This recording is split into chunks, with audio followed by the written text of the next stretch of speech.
கர்த்தருக்கு பிரியமான சகோதர சகோதரிகளே, இன்றைய நாளிலே ஒரு ஆவிக்குரிய இரகசியத்தை நாம் அறிந்து கொள்ளப் போகிறோம்.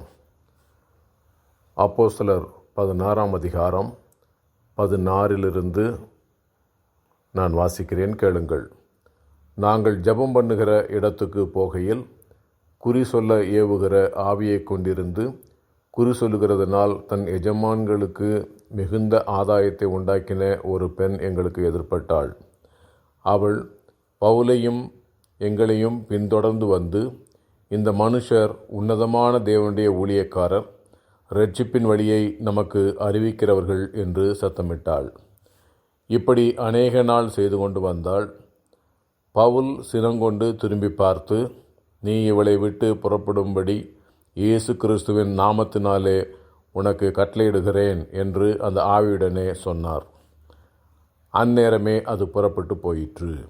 ஹல்லேலூயா. பிரியமான சகோதர சகோதரிகளே, இன்றைய நாளிலே நாம் ஒரு முக்கியமான ஆவிக்குரிய தளத்தை குறித்து நாம் தியானிக்கப் போகிறோம்.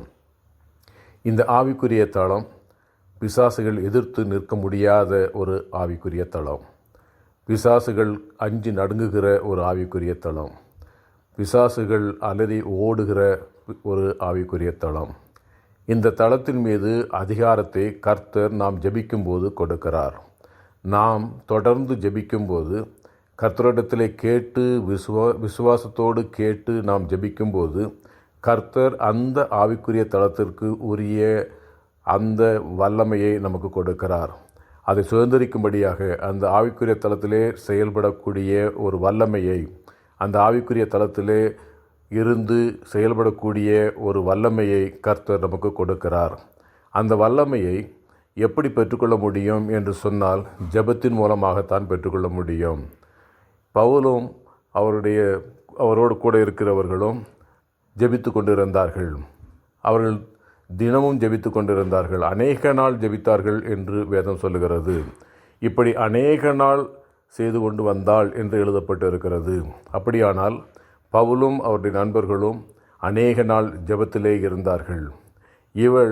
இவளிடத்திலே, இந்த பெண்ணிடத்திலே ஒரு அசுத்தாவி இருக்கிறது, குறி சொல்லுகிற அசுத்தாவி இருக்கிறது என்று வேதம் சொல்லுகிறது. அந்த அசுத்த ஆவி அவளை விட்டு புறப்பட்டு போகவில்லை என்பதை நாம் பார்க்கிறோம். எனவே பவுல் இதற்காக ஜெபித்திருக்கிறார்.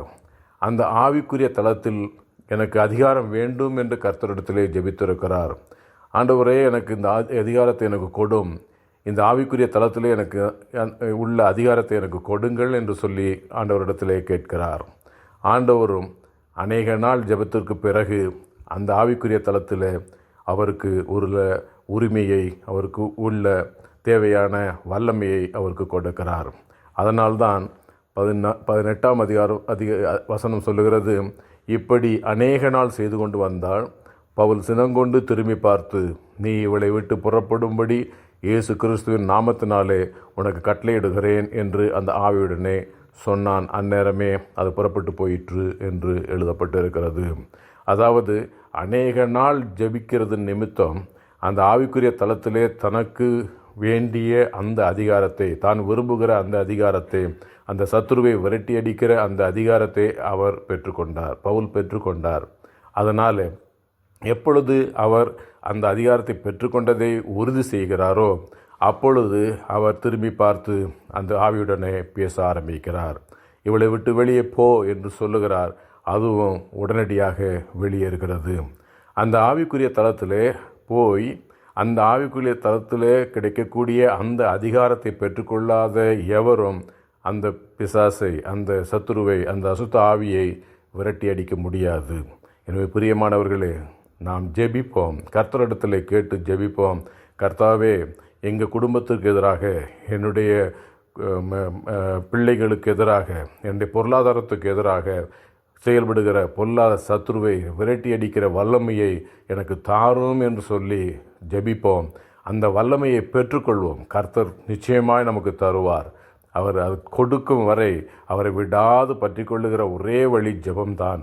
நாம் ஜெபிக்க ஜெபிக்க ஜெபிக்க ஜெபிக்க கர்த்தர் அதை நமக்கு தருவார். அந்த அதிகாரத்தை நமக்கு தருவார். கட்டி வைத்திருக்கிற பொல்லாத சத்துருவை விரட்டியடிக்கிற அந்த வல்லமையை அவர் நமக்கு தருவார். நாம் ஜெபித்து பெற்றுக்கொண்ட அந்த வல்லமையை பயன்படுத்தி அசுத்த ஆவியே எங்களை விட்டு போ, நீங்கள் பொருளாதாரத்தை விட்டு போ, எங்களுடைய சரீரத்தை விட்டு போ, எங்களுடைய பிரச்சனைகளை விட்டு போ என்று சொல்லி நாம் கட்டளை கொடுக்கும் பொழுது அந்த அசுத்த ஆவிகள் அந்த இடத்தை விட்டு அவைகள் விலகி போகும். நாம் ஜெயம் எடுப்போம். இயேசுவின் நாமத்திலே அதை நாம் ஜெபித்து ஜெயம் எடுக்கிற பிள்ளைகளாய் நாம் மாறுவோம். ஆமேன்.